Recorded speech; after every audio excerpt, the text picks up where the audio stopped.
devemos amaldiçoar os nossos filhos, senão aquilo de errado que eles fazem. Estamos entendidos aqui, queridos? Deus, através do pecado do homem, não amaldiçoou o homem, amaldiçoou a terra e amaldiçoou o ato errado do homem. E em sequência disso, então ele vem e traz essa palavra de Gênesis 3:17, que eu quero que você abra aí, e nós vamos estar dando sequência ao tudo quanto vamos falar nessa noite. Porque você é a imagem de Deus, você é um trabalhador, você é um revestido da graça do Pai, você é reforçado pelo Espírito Santo de Deus, está nessa terra para trabalhar, produzir, dar fruto e viver em abundância de tudo quanto o Senhor te dá, porque Ele é um Deus de aumento. Amém. Gênesis 3:17, se você achou, já pode ler. Em nome de Jesus. E ao homem declarou: visto que deste ouvido à sua mulher e comeu do fruto da árvore da qual ele ordenara que não comesse, maldita é a terra por sua causa. Com sofrimento comereis e se alimentareis dela todos os dias da sua vida. Quantos dias? Todos os dias. Disse, 3:17, né? Isso. Visto que atendeste a voz da mulher, o homem deixou de ouvir a voz de quem? De Deus. E comeste da árvore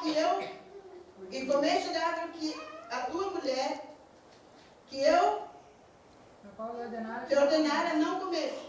Maldita é o quê? A terra. Maldita é a terra. Por tua causa, em fadigas, obterás dela o sustento durante quanto tempo? Todos os dias. Todos os dias da tua vida, conforme a tradução que você tem. Agora, notemos bem, irmãos, voltando um pouquinho ao texto que nós lemos de Lucas. O que aconteceu com aquele moço? Ele tinha tudo e tinha tudo em fartura.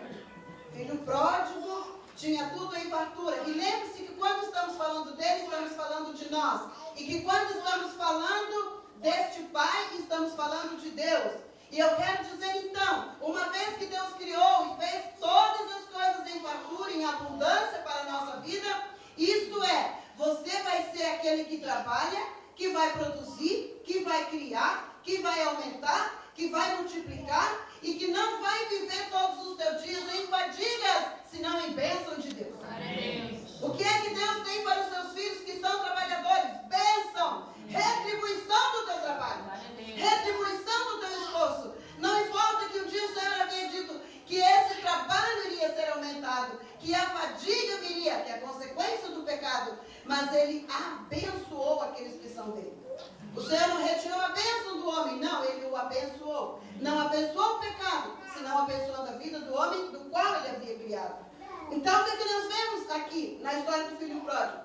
Que enquanto ele estava na casa do pai, eu quero que você atenda a tudo quanto for falar. Enquanto esse moço estava na casa do pai, sem trabalho, sem compromisso, sem responsabilidade, sem uma tarefa direcionada, aquele moço era ocioso, era egoísta e estava com a sua mente ocupada em pensar coisas que não devia. O que acontece quando não trabalhamos? Ficamos assim. E o que é um dito popular muito dito aí, que mente vazia? Aquele moço tinha campos para trabalhar, tinha lavouras para trabalhar, tinha toda a mansão do pai para trabalhar, tinha muitas tarefas, porque o outro irmão estava ocupado. Há tanto que ele saiu, festejou, se perdeu tudo, e quando voltou, aonde que estava o seu irmão? Aonde que estava o seu irmão? Trabalhando. A palavra do Senhor diz, queridos, que quando Ele vier buscar a sua igreja, quer te encontrar trabalhando. Amém. Quer te encontrar trabalhando. Por quê? Porque esse Deus ainda hoje trabalha. Ainda hoje trabalha. O que aconteceu com aquele moço? Saiu, perdeu tudo. E depois, quando não tinha mais nada, então agora ele começa a refletir. Então agora ele começa a valorizar. Agora ele começa a ver o quão importante era o trabalho. E aqueles homens e os escravos do seu pai, os empregados do seu pai, como abençoados eram. Por quê? Porque trabalhavam. Então chegamos neste versículo 17, do qual ele diz: Então, caindo em si, disse: quantos trabalhadores de meu pai têm pão? De que forma? Com fartura. Lembre-se que quando nós estamos falando deste pai, nós estamos falando de Deus. E o que eu quero dizer nessa noite? Que Deus tem fartura e abundância para a tua vida. Amém. Ah, mas eu vivo de salário mínimo. Ah, mas eu recebo pouco. Ah, mas não é tanto assim. Lembre-se, você não precisa da economia americana para você ser farto, para você ser abençoado. Porque esse Deus é Rei dos reis, Senhor dos senhores, é dono de toda a riqueza da terra e fora dela, Brasil e fora dela. E você tem parte nisso, porque nós somos filhos dele, somos realeza, sacerdotes reais, príncipes de Deus nessa terra. Temos por herança a promessa do Pai para sermos abençoados mais e mais e mais. Amém? Ele lembrou desse Pai. Então ele vem e declara: quantos trabalhadores? Interessante essa palavra. Ele não disse quantos escravos, quantos funcionários, quantos empregados. Porque o fato de estar empregado não quer dizer que trabalha, né, pastor? O fato de você estar empregado, de muitos estarem empregados, não quer dizer que trabalha. Quanta gente que vai todo dia simplesmente para enrolar, para enganar, para roubar as horas que não são dele. Nós estamos aqui, estamos a trabalho, adorando ao Senhor. Amém? Estamos aqui com compromisso para isso. Se nós chegamos aqui e não fazemos isso, estamos roubando do tempo de adoração a Deus.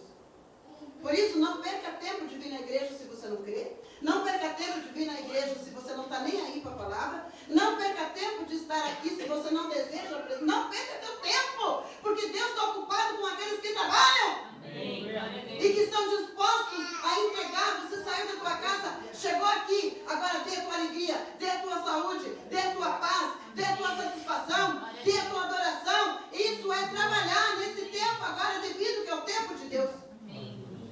E o Senhor te recompensará em fartura. Amém. E ele diz: quantos trabalhadores de meu pai?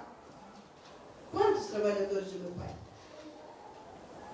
Tem pão em fartura. E eu aqui? Hã? E eu aqui? Morro de fome? Não é possível, irmãos, que nós tendo o Deus que temos, e temos recebido tudo quanto temos recebido de Deus, ainda venhamos estar morrendo de fome. Porque somos incrédulos, porque não cremos, porque não confiamos, porque não estamos desejosos ou porque não queremos aquilo que Deus tem para nós, e passamos a entrar nessa condição aqui. Nessa condição aqui. Morrendo de fome. E quantos que têm o seu emprego, que têm o seu trabalho, e mesmo tendo